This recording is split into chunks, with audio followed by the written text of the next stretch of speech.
Happy 2024 boxing fan. As we enter the new year and following the day of reckoning, let's have a look at the top 10 heavyweights on the planet right now. Looking at a fighter I was debating putting in the top 10 first is Joe Joyce. Joe Joyce owns fantastic victories over Joseph Parker and Daniel Dubois, who were both sat in the top 10. However, those losses against Zhilei Zhang were so conclusive that I can almost guarantee that Joyce is finished as a force in this division. As such, I've decided to rank him outside of the top 10. So, without any further ado, let's get the top 10. In at number 10, I've said 10 a lot here, we have Daniel Dubois. At 26, Daniel Dubois is the second youngest man on this list. He was a bit of a super prospect until he ran into Joe Joyce and was retired in 9 rounds back in 2020. He scored 4 comeback wins, all by knockout, picking up the lightly regarded, no scrub that, completely worthless WBA title with a 4th round stoppage of a Trevor Bryan. He then had to pick himself off the deck on 3 occasions, overcome a bad ankle to stop Kevin Lerena, a blown up cruiserweight, in 4 rounds. He showed a lot of heart, but this wasn't exactly the kind of fight that should have led to a title shot, but this being boxing, it did. And he squared off against Oleksandr Usyk and was completely outclassed for 9 rounds, apart from that borderline shot, which the ref said was low, but a lot of fans said was completely kosher, which completely took the wind out of Usyk. Oleksandr needed 5 minutes to recover from that one. 4 months later, Dubois again showed his bottle when he squared off against the 333-pound unbeaten, trash-talking Jarrell Miller. And Dubois came through. He outboxed Miller, fought a smart fight, and by the later rounds was landing at will and eventually forced a 10th round stoppage. Now, don't get me wrong, Miller isn't the same force he was when he was on the performance-enhancing drug, but there you go. It was still a great win in a gritty fight. Dubois' confidence will definitely be on the up. Personally, I would look for a rematch with Joe Joyce. He wins that, and then he can move on to a mega fight. Number 9, we have the Alabama Slammer, Deontay Wilder, the Bronze Bomber. Wilder, as we know, was the WBC champion, the biggest puncher in boxing. He'd had the 3 dramatic wars with Tyson Fury, and since then, he hasn't done a great deal. He returned to the ring to knock out Robert Helenius in 1 round with a 1 right hand. Predictable. He then took an enormous jump in at the deep end when he squared off against former WBO champion Joseph Parker, and he was soundly outpointed. However, I think Wilder can come back from this. He just needs to be more active to get his timing in so he can land that big right hand. However, I don't think Wilder's heart's in the game anymore,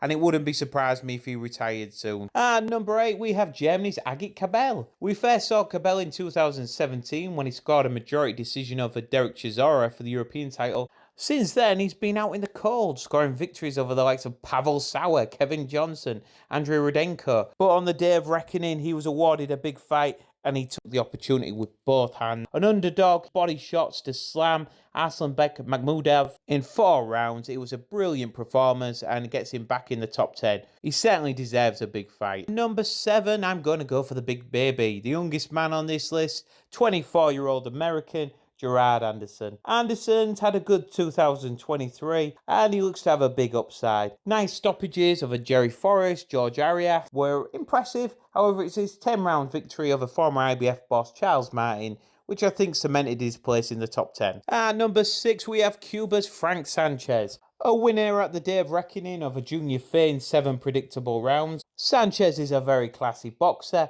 His biggest win, of course, is that 2021 victory in a clash of prospects against F.A. Jagbe. He could certainly do with being a bit more exciting, but he's definitely a talented boxer. And Joey DeJeco, who he outscored over 10 rounds, said he was the best fighter he's fought in the heavyweight division, and Fatty Boy Joey has fought them all.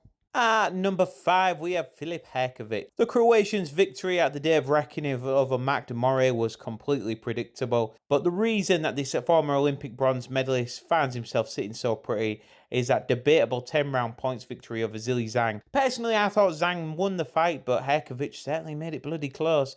It was a cracking contest. Other than that, Hrgovic's record is full of names like Kevin Johnson, Eric Molina and Amir Monsor. Not exactly elite level fighters in the heavyweight division. He's a mandatory contender for Oleksandr Usyk though, so expect a big fight for him soon. In at number 4 we have Joseph Parker. possibly the nicest guy in boxing.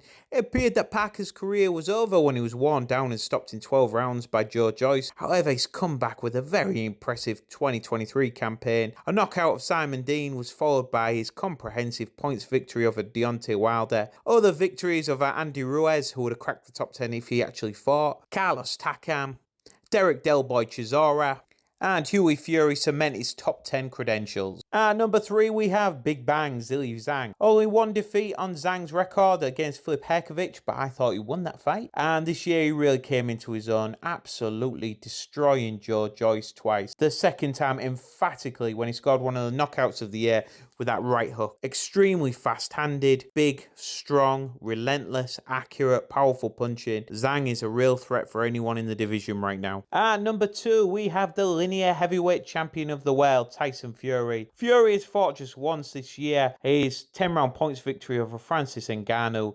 left a lot to be desired. Drop. Fury was lucky to win a fight against a man making his pro debut. Fury's rep took further blows when Anthony Joshua destroyed Otto Wallin in 5 rounds, the same Wallin that gave Fury hell. And then Joseph Parker soundly outscored Deontay Wilder, who of course had those 3 epic encounters with Fury. Fury has a chance to regain his position as the top heavyweight in the world when he squares off against Usyk in February. One thing's for sure, he's going to have to be a lot better than he was against Ngannou to do so. At number 1 in the rankings right now, we have AJ Anthony Joshua. Outscored again by Oleksandr Usyk, Joshua has rebounded with a highly successful 2023. He outscored Jermaine Franklin. He looked a bit gun-shy in that one, but still got 10 good rounds in. He followed that up by scoring a 7th round knockout over Robert Helenius, one of the knockouts of the year, again building on his confidence. And then last time out, Joshua destroyed Otto Wallin in 5 rounds. Now, don't get me wrong, these victories are just papering over the crack, but still Joshua's confidence will be high,